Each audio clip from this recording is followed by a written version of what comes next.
c'est Adrien pour la chaîne Solotech, j'espère que vous allez bien, en tout cas moi ça va super, je suis heureux de vous retrouver aujourd'hui dans cette vidéo un peu spéciale. Et oui, je vais vous présenter une config gamer à 300 €. Alors pensez-vous que c'est possible de faire une config gamer à 300 €? Personnellement j'ai eu pas mal de mal, il faut savoir qu'il faut mettre pas mal d'argent pour faire une bonne config gamer. J'ai réussi à vous trouver des composants, un processeur et pas mal de petits composants autour qui vont vous permettre d'avoir une config pas chère, donc aux alentours des 300 € et qui va aussi vous permettre de faire tourner quelques jeux. Il faut savoir que cette config ne vous permettra pas de faire tourner la plupart des jeux, tout simplement parce qu'il faut mettre pas mal d'argent dans ce registre là pour faire tourner tous les jeux. Vous pourrez avec cette config là faire tourner les jeux du type Minecraft, League of Legends, CSGO, peut-être du Call of Duty en moyenne qualité, peut-être d'autres jeux en moyenne qualité, il faudra tester, mais voilà, la plupart des jeux, on va dire anciens, pourront tourner, et les jeux récents, on va dire, vous pourrez peut-être essayer de les faire tourner en plus basse qualité possible. Donc voilà, 300 €, c'est vraiment un défi que je relève aujourd'hui pour vous. Ça a été assez difficile de trouver des composants pas chers et qui puissent à la fois faire tourner des jeux. Donc voilà, aujourd'hui je vous le propose, le lien sera bien sûr dans la description. Donc voilà, je vais commencer par vous énoncer les petits composants. Comme d'habitude, vous connaissez la chanson et je vous montrerai un peu pourquoi j'ai pris ces composants. Donc commençons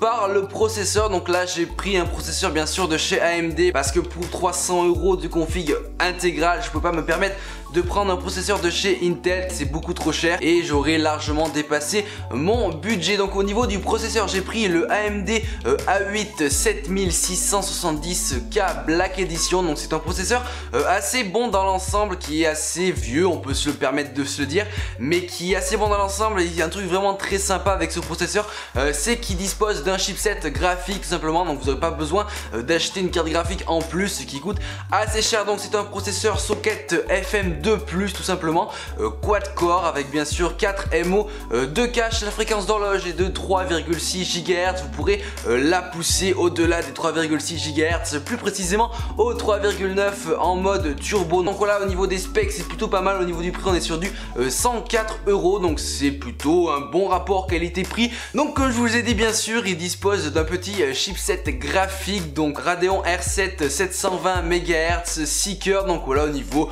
de la gestion graphique ça peut être pas mal. Ça va pas non plus faire tourner des jeux comme GTA en 60 fps, mais ça pourra faire tourner sans problème du CSGO, du Minecraft, du LOL, des petits jeux comme ça qui vont vous permettre d'avoir une config pas chère à 300 €. Au niveau de la finesse de gravure, on est sur du 28 nm. Au niveau de la puissance, au niveau de l'alimentation, on a besoin de 95 watts. Donc voilà, c'est assez énorme pour un petit processeur de cette catégorie là. Donc voilà, c'est le composant le plus important de cette config, vu que je vais pas prendre de carte graphique supplémentaire, vu que c'est assez cher, et pour mon budget de 300 € c'est quasiment impossible d'avoir une carte graphique en plus à ce prix là. Mais ce qui est plutôt pas mal, c'est que comme du coup il va gérer la partie graphique, quand vous aurez peut-être un peu plus d'argent, vous pourrez investir dans une carte graphique, ce qui vous permettra de faire tourner pas mal de jeux en plus. Donc la carte mère, j'ai pris une carte mère de chez Gigabyte. Voilà, une carte mère pas très chère, aux alentours des 49 €. Elle fera le taf.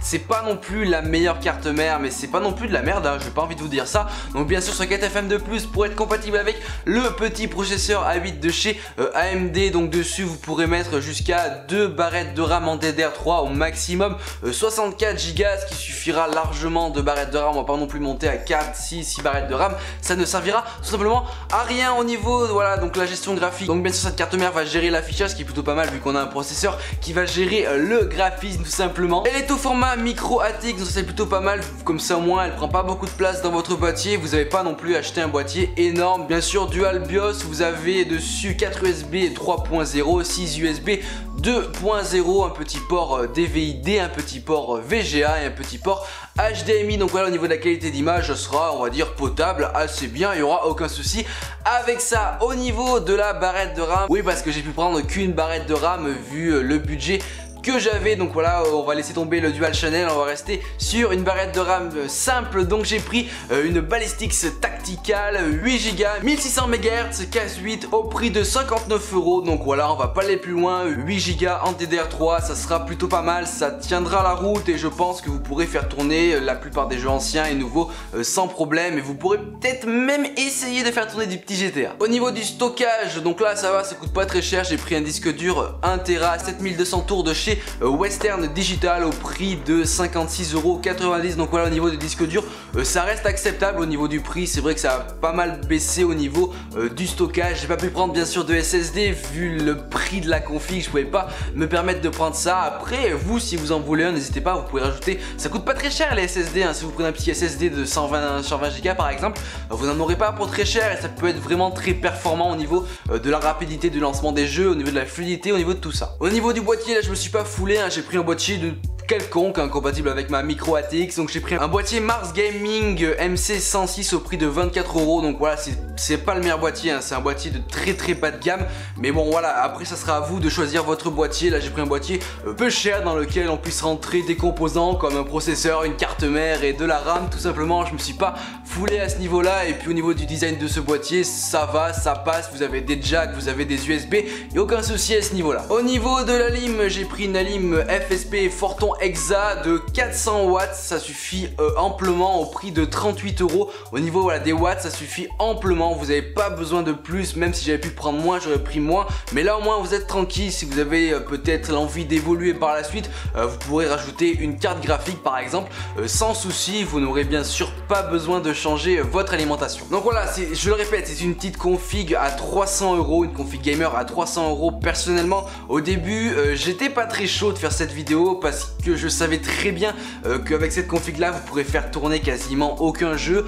Mais bon, une config gamer à 300 €, je suis quand même conscient que la plupart d'entre vous ne peuvent pas se payer un PC portable gamer à 1500 €, une config gamer à 1000 €, parce que c'est vrai qu'on parle de chiffres astronomiques. Là je vous en ai fait une petite à 300 €. Voilà, faut rester réaliste, hein. Faut rester vraiment réaliste avec cette config là. Vous pourrez pas faire tourner grand chose, vous n'aurez pas beaucoup de rapidité, vous n'aurez pas une qualité d'image Full HD, Ultra HD. Voilà, c'est vraiment une petite config sans pression à 300 € avec un processeur, une carte mère, une barrette de RAM, un boîtier et une lime avec un disque dur. Voilà, c'est tout, c'est juste ça, c'est con mais c'est juste ça. Et avec ça vous pourrez faire tourner du Minecraft, du LOL, du CS, voilà, des petits jeux simples avec pas un graphisme énorme. Mais voilà, c'est une config pas chère. Et il faut savoir aussi que au-delà de ça, vous devrez rajouter du Windows, donc 100 € en plus, peut-être un écran, peut-être un clavier, peut-être une souris. Donc voilà, c'est vraiment pour moi 300 €, c'est vraiment une config vraiment très minimaliste qui vous permettra pas bien sûr de faire tourner la plupart des jeux. Mais bon voilà, on me l'a demandé, je l'ai faite, je la conseille. C'est une config vraiment que je conseille pour les personnes qui n'ont pas beaucoup d'argent, qui veulent quand même s'amuser sur certains jeux, hein, voilà. Après, je vous dis pas que vous pourrez peut-être pas faire tourner du Call of Duty. Vous pourrez essayer, mais je pense qu'au niveau de la qualité graphique, ça passera pas. Même en basse qualité, ça passera pas. Au niveau du GTA, on n'en parle même pas. J'ai vraiment pas l'impression que ça passera. Après voilà, vous pouvez toujours tester, c'est pas beaucoup d'argent. Cette config sera bien sûr dans la description. Si vous en avez bien sûr des meilleurs à ce prix là, n'hésitez pas à me poser ça dans les commentaires, hein. J'irai faire un tour et j'irai vous en parler aussi. Donc voilà, après pour 300 €, pourquoi prendre une tour déjà toute faite?